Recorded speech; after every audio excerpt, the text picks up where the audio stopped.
So what are we getting? What kind of tree? A baby plant. No, what kind though? You don't even remember. It's No, a I river just wanted a birch. baby plant. A river birch, a nice strong tree. In today's video, I'm going to show you how I really enhanced my yard, putting in a brand new garden bed, along with a full-size tree, some shrubs, but the difference of this video is I did it in record time, and I'm going to show you how. Now here we are at Roseland Nurseries in Acushnet, Massachusetts. This place is really great, and what we're going to decide on is the kind of tree we're going to get for our garden bed, and this is it, a river birch. They're beautiful, hardy, and they're really a great all-around choice. All right, what are you going to get?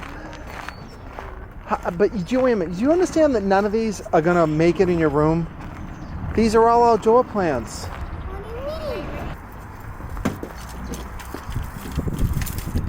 Tree's on board and we're ready to go, right? Mm-hmm. What kind of tree do we get? A birch hazel. Now that we're back home from the nursery, we're looking at the area that we're going to be putting our new garden bed in. And the first thing you want to think about is the layout. But before that, let's get the tree off the truck. You're putting a garden bed in, it's really important to think ahead a bit, because when you start digging, that's when all the hard work happens, and you don't want to have to go back and change it later. So you can use a simple tool like this. This is just a regular garden hose, and what I do is I lay it on the ground to try to give me an idea of the rough shape for the garden bed. Now it's not a perfect curve, but at least it lets me have an idea of how big it's going to be and what it's going to look like.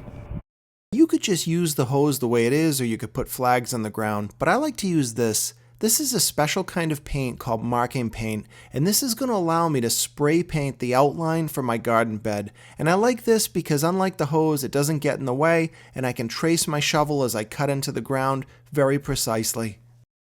Now if your garden bed is going to be a radius curve like this or a simple curve, this is a good tip. Have one person stand on the end of the hose, and then you pull it tight, and that lets you trace your paint line and give you a nice smooth curve. It'll end up coming out much better than if you just did it by hand. And I decided that I want to put the tree in the ground first because I don't want to leave it out any longer than I have to. So I marked where I want to put the tree in the ground, and now I've got to start to dig the hole for the tree. Remember, when digging holes for trees or most plants, you want to make that hole about 1.5 times the size of the actual tree container. And that takes us to our next tip. I like to cut the container with a razor blade right in half. Sometimes getting a tree out of a container like this is really tough to do.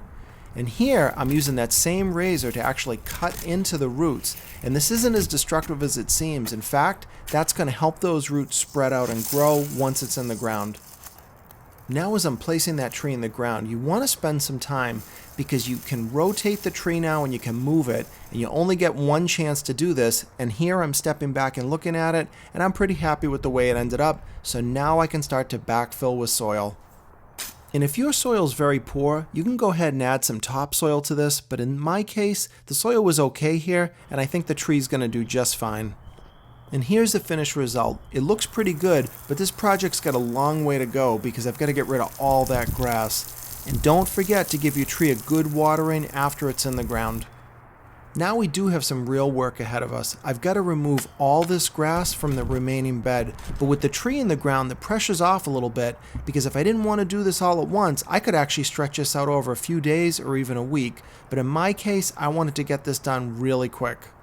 And this is the final shot of the end of my first day. I've only spent about 2 hours so far, but now we've got a full day of work ahead of me.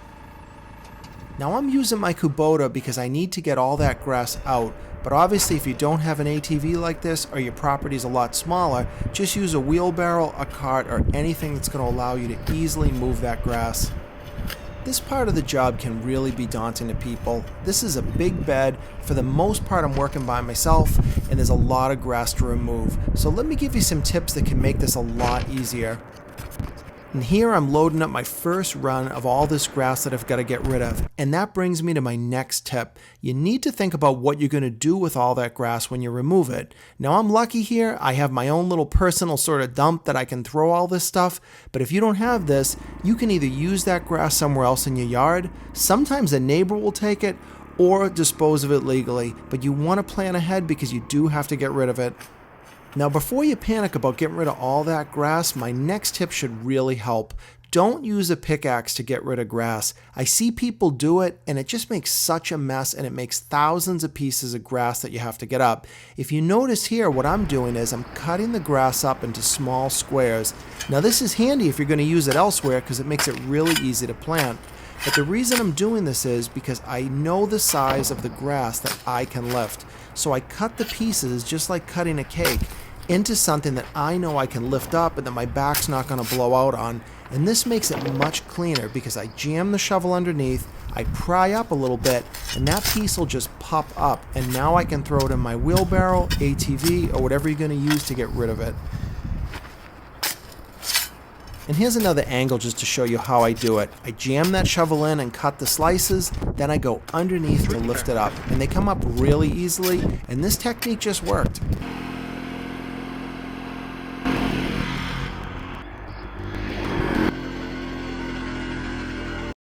I included this shot so you could just see that there was a lot to clean up, and I was glad that the kids gave me a hand. It made it a little bit easier, but it really is a good amount of work. So if you're not capable, like I said earlier, just take a few days to do it. It's really no big deal, especially if you have a tree and you get that in the ground. The pressure's off because that grass is going to wait for you as long as you need it to.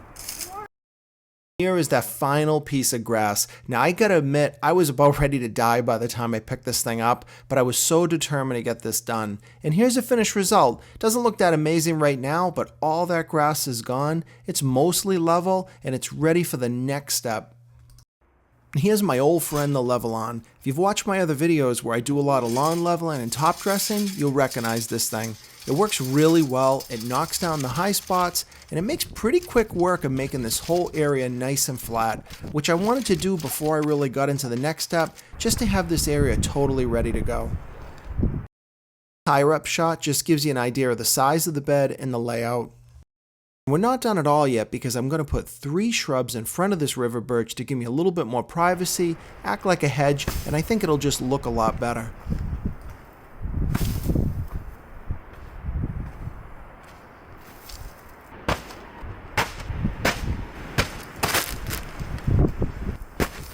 Moving them around while they're in the pots gives you a really good idea of what it's going to look like when it's finished.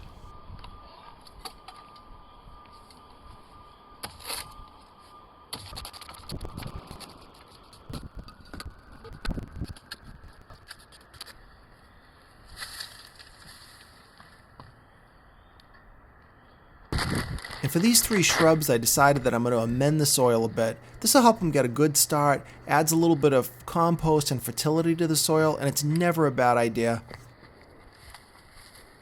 And here I'm doing that same technique. I'm making multiple scores on the root ball and also on the bottom to help break those roots up just a little bit. You don't have to go crazy, you just want to break it so they're not all bound together. And just like when I planted the river birch, you want to make sure that these shrubs are all level and that there's plenty of dirt around them. You don't want any air pockets at all, so make sure you fill all those gaps completely and tamp it down when you're done. Now we're moving on to the final 2 shrubs. Now if you notice here, I'm using a post hole digger. I actually like to use that to dig holes for plants. I find it easier, but if you don't have one, you can certainly use a shovel.